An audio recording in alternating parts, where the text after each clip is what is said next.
So there's been videos going around of the Jordan 4 Black Cat squeaking.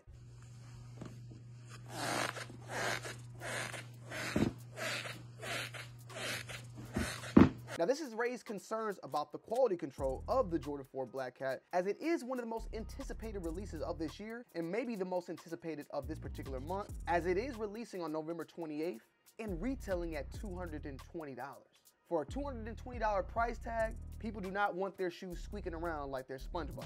With that said, we have multiple creators that have made content about that, but I haven't. So let's find out if this is just a one-off type of thing, or there's multiple pairs, majority, minority, or hey, if I got the squeakers as well. So this is the first time me actually seeing this shoe. I've actually had this one in, but I have not unboxed it. You can still see it's in this little burrito wrap. The Jordan 4 Black Cat. We're gonna talk about the shoe as well, but we gotta get to the squeaking part first. So I'm taking this one out, and I'm gonna take the other one out so we can see straight up together how they are, and then we'll talk about it. All right, y'all, so here we go. The Jordan 4 Black Cat squeak test. Squeakers.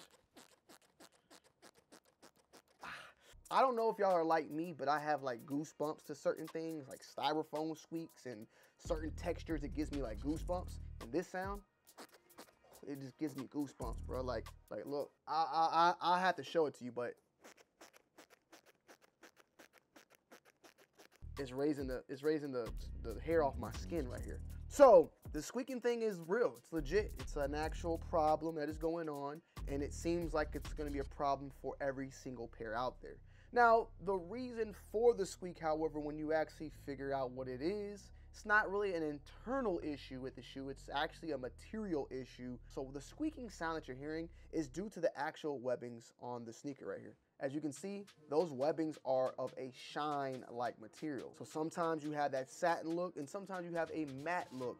And the shine and that type of material that is utilized on that, when rubbed up against the nubuck of the sneaker, it gives you that squeaking sound. So this even doing, I don't even have to squeeze it. You can just move it up and down.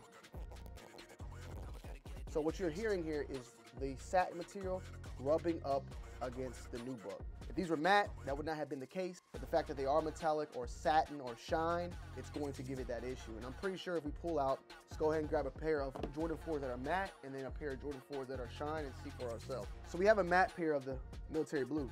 You don't really hear it. I mean, you just hear your typical material moving on the inside, but not no squeak. I don't have a Jordan 4 up here that has this amount of shine, but the Lightnings have somewhat of a semi-gloss. And there you go. So to be honest, me personally, I think it's not that big of a deal because it's a material on material type of situation and not more so a quality control issue. And if you want to complain about these particular shoes, then why didn't we make that the case with the Lightning 4s? Seth Fowler went and tested multiple different other Jordan 4s out there. If it has that satin look, it's going to have that squeak. It just is what it is. But if that's going to be a problem for you, then hey, don't buy it. I'm pretty sure somebody else will. Now, we have here today the Jordan 4 Black Cat. Now, these originally released back in 2006, and the name Black Cat comes from the nickname of Jordan himself, the Black Cat. That was a nickname that he was given. And since that 2006 release, they did retro also in 2020. That 2020 pair was smack dab right in the middle of COVID, and when the shoe released, it did fairly well. Not to say it completely sold out or caused chaos, but it did well. It performed well. I want to say it sold out. But it was months after that the shoe skyrocketed in resale prices, reaching all the way up to $600. I think I even seen some pairs floating around for $1,000 on that particular release. And to be honest, I don't know what caused it, but hey, that's just what it is. The Black Cat was just that thing and everybody wanted it. Then fast forward 6 years later, we had the release of the 2025 version. And the 2025 version kind of pays true to a lot of the original 2006 as well as the 2020 version with some subtle differences.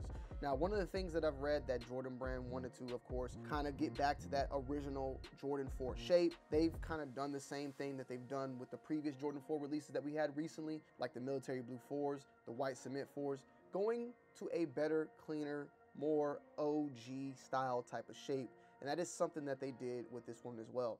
And it's not like they're just doing this at this point for this specific release.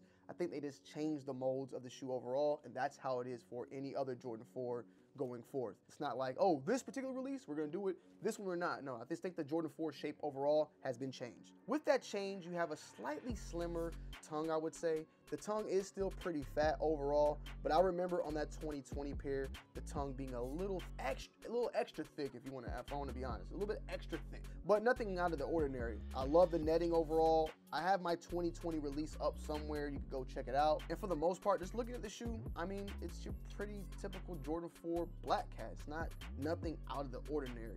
One thing that I would say, if there is a difference that I just cannot tell by the naked eye, I can look at a couple of photos and try to make a guess, is whether or not they've been able to maintain that pitch black darkness. Because I've seen some people complaining about the overall color of the black, saying that it's a little bit more faded or a little bit more ashy, leery type of ordeal, like it needs a little bit of lotion. And that is something that I would probably go and look a little bit deeper in and compare it to my previous version, as I did sell my 2020 version once I found out that these are coming out. And another big time difference of this particular pair that was not featured on the 2020 or the 2006 pair, the Nike Air on the back. Jordan Brand has decided to go and throw the Nike Air on the back once again on another pair of sneakers that technically didn't have it when it originally dropped. We saw this with the Undefeated 4s. They had a Nike Air version and they had a Jordan version. Whether or not that's cool or not, I will leave it up to you guys. My personal opinion, I don't think that they need to throw this on everything, because now it's kind of like they're diluting the Nike Air.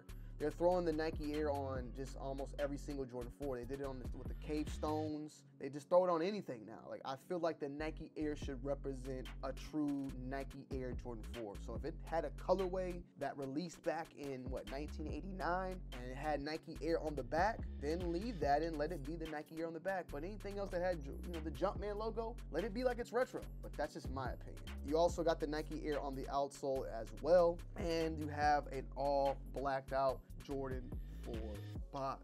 So you have the Jordan 4 box speckled. It's not like your typical Jordan 4 box though, as it does fold open. It's not like the top portion where you just take the top completely off. It's your flip open style. It reads Air Jordan 4 Retro Black / Black Light Graphite. And yeah, that's the guy right there, man. All blacked out. Now the material itself feels good. I'm not gonna complain. I like the material overall. I don't see any synthetic material features on the tags or anything like that. So it does seem like a pretty good, solid overall quality material. Moving it in with a tongue. I honestly don't think these are gonna squeak like that. I guess I have to wait and see till I try them on, because I've seen people wearing them and then when they arch their foot, it does squeak.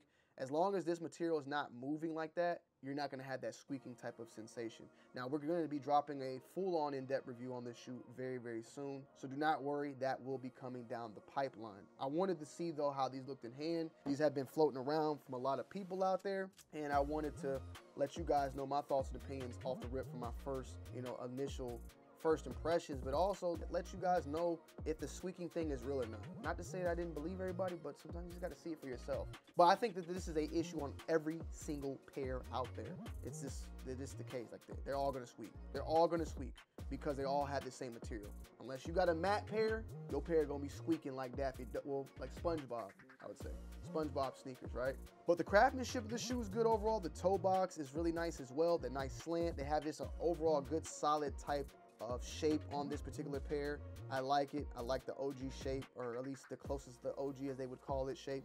And as I went back to the materials once again, I'm not the best of identifying suedes and nubucks, but when I'm looking at this particular pair, it gives me more of a nubuck overall type of material compared to that of a suede, because I can actually see some of the texturing of the leather on the wing unit right here, but I can tell that it's been kind of smoothed out, because nubuck is leather that has been shaved off to a point of it becoming smooth, where suede is the other side of leather, and it's not giving me that type of like suede side that's been shaved down, but more so of a leather side that's been shaved down. It does feel a lot like that Shadow 10 that we just reviewed recently as well, so it kind of mimics a lot of that. And I mean, I like it. Some people have said that the color could be a little bit darker. I think that the color is fine. And even looking at pictures right now that I can go off of the actual Black Cat from 2020, they seem to be pretty spot on, bro. There's gonna be different contrasts utilized on different pictures, different lightings. It's just all gonna be a little odd to really compare it. Unfortunately, I don't have that 2020 pair, so that's one of the biggest things. But one of the biggest changes, as I stated before, is that Nike Air on the back that was once the Jumpman, now is Nike Air. And then the tongue being slightly thinner for the most part, I would say, which I do like that a lot. And then last but not least, of course, the shape is that of a OG. And I can't remember if the last pair squeaked or not. But we'll get a review out on this one ASAP Rocky. Let me know you guys' thoughts and opinions on this one down below in the comment section. And if you have any questions, feel free to ask away.